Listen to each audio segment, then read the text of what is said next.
Kapolda Bali Irjen Polisi Sugeng Priyanto mengatakan, terkait perkembangan penyidikan kasus dugaan pernikahan sesama jenis, pihaknya telah melakukan rekonstruksi. Hingga saat ini belum ada penetapan tersangka.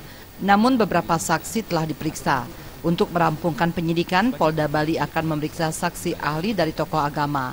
Bila mana ditemukan adanya pelanggaran, pelaku dapat dijerat dengan Undang-Undang Penodaan Agama.